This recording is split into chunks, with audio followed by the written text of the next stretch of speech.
Just about every social network in the US is banning the president. Windows 10's Taskbar is getting a little bit better. Sony's releasing TVs with Google TV. Acer has some ballin' new gaming monitors. And you can get a $16,000 bathtub.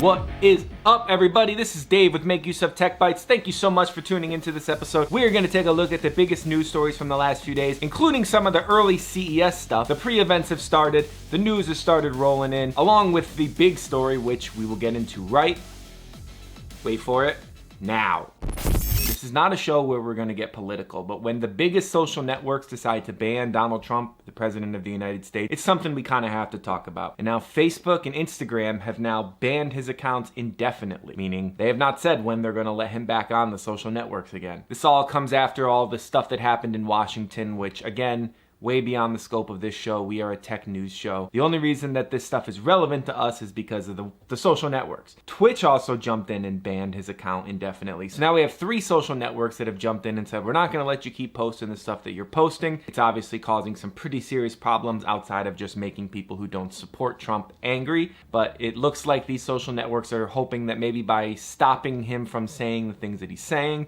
it will help stop people from doing things like what happened in Washington. Zuckerberg actually made a post on Facebook where he addressed the situation and he kind of explained why Facebook is doing what they're doing. Zuckerberg said, "The risks of allowing the president to continue to use our service during this period are simply too great." He also said that the ban will last for at least the next 2 weeks until the peaceful transition of power is complete. This also comes hot on the heels of Twitter suspending Trump's account, so he doesn't really have many social networks left to post on. Even TikTok has jumped in and suspended his account, which ironically he tried to ban TikTok and now TikTok banned him. It's a whole situation. Again, I don't want to get into choosing sides here. Please don't choose sides in the comments. I'm just here to tell you what's happening. I have told you.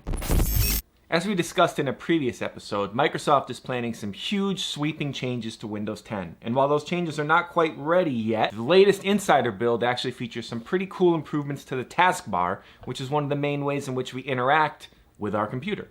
So now the Taskbar actually has a little news feed that will show you some stories as they come in. It also gets a nice little fresh look and a little cleaner design, but the main thing is that it'll tell you what's happening in the world as stories happen, which is kind of cool. It's a quick way to find out what's going on in the world. You can also tell the Taskbar that you don't want to hear about certain kinds of stories, and then over time it will learn what you like and what you don't like, and it'll deliver a feed that is more useful to you. All in all, it's a pretty cool update to the Taskbar, and if this is a glimpse of what we can expect from future Windows 10 updates that Microsoft has talked about, the OS is only going to get better. So I actually use the Chromecast with Google TV every day. It is my primary media streaming device, and Sony has found out how great it is and decided to bake the Google TV operating system right into its new TVs, as the company has announced a whole slew of 4K and 8K TVs that will feature Google TV as the primary OS, which means it'll give you that Chromecast with Google TV experience built right into your Sony TV. Now, Sony has a whole bunch of models coming that are going to feature Google TV. There's the top of the line 8K LEDs, there's 4K OLEDs, there's 4K LEDs. So all different price spectrums and all different sizes are going to get these TVs. Now, unfortunately, Sony has not announced the price and final release date of these TVs. So we're going to have to wait and see how much they're going to cost. Hopefully there will be some on the more affordable spectrum. It sounds like the 4K LEDs should be. And then some will be, obviously the 8Ks are going to be really expensive and prohibitively expensive for most people. But hopefully Sony kind of tips all the different price points and has some TVs that the regular people of the world like myself can afford, because I love the Chromecast with Google TV, and having that built right into my TV sounds pretty cool, and I'm actually kind of due for a new TV. So we'll see what happens. So while we're on the subject of screens, Acer showed off some incredible looking gaming monitors at CES this year. Well, at the pre-CES stuff this year.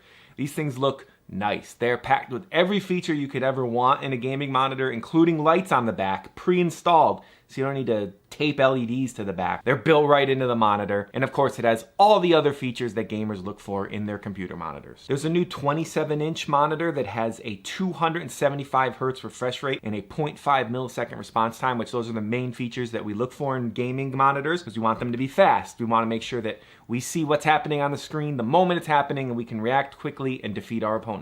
And as you might expect, it supports NVIDIA G-Sync, which is very necessary for getting those silky smooth frame rates without any screen tearing. The 1440p monitor is slated to launch later in 2021 for $1,100, so it's not going to be cheap, but it is a 27-inch monitor that's packed with just about every feature under the sun, so you would kind of expect that high price point. And in our final story of the day, we're going to have the one that's going to make you scratch in your head now. Kohler has shown off a $16,000 bathtub at CES with a built-in fog machine. That's right, this is a bathtub that costs as much as a car, with a fog machine built into it, because why not? Kohler claims it's designed to replicate the feeling of a Japanese bathhouse, so you're hanging out and there's fog around you and everything looks all tranquil and pretty and your wallet is crying out for mercy because you spent $16,000 on a bathtub, but at least you're relaxing. Alright folks, that's going to do it for this episode of Make Use of Tech Bytes. Thank you so much for watching this episode and hanging out with me, Dave LeClair, your host with all the news in his brain. Thank you so much. Make sure to like. Step number 1, like. It looks like a thumbs up. Click it. Subscribe. I don't forget what the button looks like. I think it just says the word subscribe. Click that. And then share. Tell your friends. Tell everybody. Tell your enemies. I don't care. Just tell someone. See you guys in the next episode.